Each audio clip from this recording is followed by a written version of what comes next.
How y'all doing out there today? I hope everyone out there having a good day. My name is Nord. You know the drill. Let's get to it. George Foreman has passed away. A lot of y'all might know George Foreman from the George Foreman Grill, but me personally, I know him as one of the greatest boxers to ever grace the sport of boxing. He was a master when it came to the street science, and he had two boxing careers. He had one where a lot of people remember the Rumble in the Jungle in Zaire, Africa, where he fought the great Muhammad Ali, where Muhammad Ali invented the rope-a-dope by leaning on the rope for the first 6 rounds and coming out in the seventh and taking over the fight to knock out George. His second boxing career, he took off about 10, 12 years and came back. He was a little overweight, a little out of shape, but he was the oldest heavyweight champion when he defeated undefeated Michael Moore to become heavyweight champion. Man, this is a hard one here because I like the George. George was fearless. When he was young, everybody was scared of him. The trainers were scared of him. His trainers were scared of him. When he fought Ali, Ali was the underdog. He was a whamming underdog. George Foreman was the favorite to destroy Ali. But this is how Ali built his legacy on doing what people say that he couldn't do. But back to George. George was an activist. He was a preacher. He was a father. George made more money, of course, out the ring with his George Foreman grill.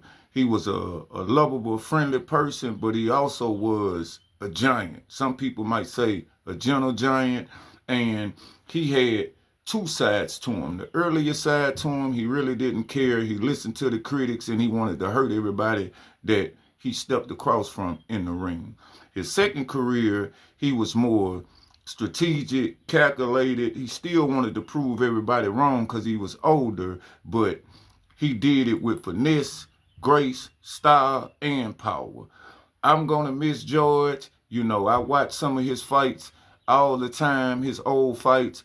Him and Ron Lyle fight, that was one of the greatest slugfests I ever seen. You can put that up there with Hagler and Hearns, with Meldrick Taylor and Julio Cesar Chavez, with Oscar De La Hoya and Felix Trinidad. These were some great fights that I named. But George, what mostly I'm going to remember him for, and I hate to say it, was the Rumble in the Jungle. Because Rumble in the Jungle did something to George. It hunted him.